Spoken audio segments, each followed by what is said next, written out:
Ever wondered if parents could literally order up a taller kid like they're customizing a video game character? Well, welcome to the cutting edge of genetic engineering, where science fiction is knocking very loudly on reality's door. So here's where we are right now. Scientists can absolutely edit genes in human embryos using tools like CRISPR. Think of it as molecular scissors that can snip and replace specific DNA sequences. The technology exists, it works, and it's already been used. Now imagine you're a researcher in 2024 with the ability to rewrite human DNA before a person even exists. You're staring at an embryo under a microscope, armed with the genetic equivalent of find and replace. What do you do with that power? Here's the thing about height. It's not controlled by one gene. You can just tweak and call it a day. We're talking about hundreds, maybe thousands of genetic variants, all playing tiny roles in determining how tall someone grows. It's like trying to bake the perfect cake when the recipe is scattered across 700 different cookbooks. But let's say you don't care about the complexity. You decide to target a few major height-associated genes anyway. You make your edits, you implant the embryo, and 9 months later, a baby is born. Did it work? You won't know for 15 to 20 years when that kid finally stops growing. That's the absurd timeline we're dealing with here. Unlike editing genes to cure a specific disease, where you can see results relatively quickly, height is a long game, measured in decades. You're essentially conducting an experiment that won't have results until that child is applying to college. And here's where the ethics get wonderfully messy. Most countries have banned this exact scenario, editing embryos for non-medical enhancements. China made headlines in 2018 when a scientist claimed he'd created the first gene-edited babies. And the global response was swift condemnation. He went to prison, but the ban isn't about lack of capability, it's about consensus that we shouldn't be doing it. The science is there, awkwardly waiting in the wings like an actor who showed up before the stage was built.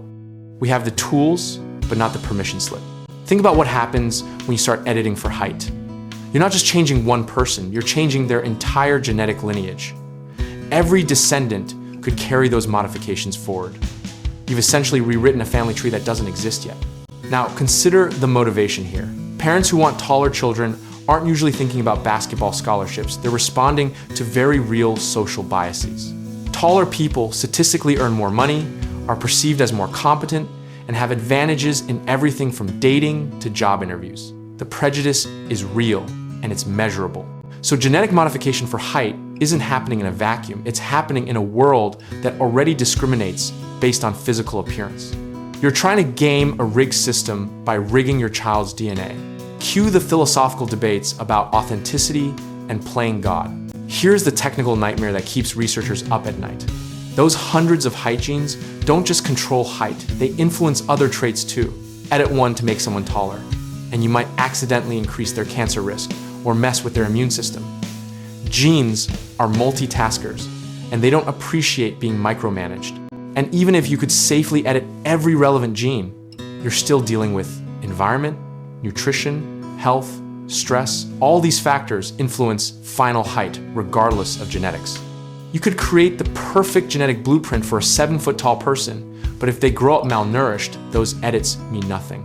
But let's talk about what could happen if the floodgates opened. Imagine a world where genetic enhancement becomes available to wealthy families first, because of course it would be expensive. You'd create a biological class divide where rich kids are literally engineered to be taller, smarter, healthier. It's eugenics with a credit card.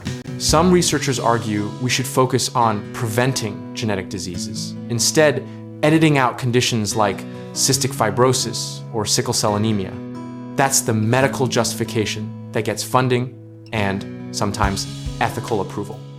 Height modification is vanity by comparison. Yet the line between therapy and enhancement keeps getting blurrier. Is correcting dwarfism a medical treatment or a height enhancement? What about someone who'd naturally be 5 feet tall? Is helping them reach 5'6" different from helping someone go from 6 feet to 6'4"? The goalposts keep moving. Here's what's actually happening in labs right now. Researchers are mapping genetic influences on height with increasing precision, running computer models to predict outcomes, and perfecting gene editing techniques on non-human embryos. They're doing everything except the one thing that's banned, actually creating genetically modified humans for enhancement. The technology improves every year. CRISPR gets more accurate, our understanding of genetics deepens, and the theoretical possibility inches closer to practical reality. It's not a matter of if we can do it, we already can. It's a matter of if we will. Meanwhile, some scientists are developing genetic screening for IVF embryos, basically selecting the tallest natural option rather than editing. It's a workaround that achieves similar goals without technically breaking the rules. Welcome to regulatory loopholes, genetic edition. And the public opinion, wildly divided. Some surveys show people are comfortable with editing to prevent disease, but horrified by cosmetic changes. Others see no difference. If we can improve our children's lives, why wouldn't we? The debate rages on while the science marches forward. China's banned scientist might be in prison, but he proved a point. Someone somewhere will eventually do this, regardless of international consensus. The technology doesn't uninvent itself just because we agree it's too risky. It sits there, waiting for the next person willing to cross the line. So, can scientists manipulate genes to make a child taller? Technically, yes. Should they? That's where every expert suddenly develops strong opinions and zero agreement. Will they? History suggests that if something is possible, someone eventually tries it, the consequences be damned. The real question isn't about capability anymore. It's about what happens when individual desires crash into collective ethics, when parental choice meets human dignity, and when the promise of perfection runs headlong into the beauty of natural variation. Spoiler alert, nobody has figured that out yet. That's the strange reality of genetic engineering in 2025. We've built the rocket ship, drafted the flight plan, and then collectively decided maybe we shouldn't launch it. But the countdown continues anyway, and someone's hand is hovering over that button. The only question is when they'll press it, not if.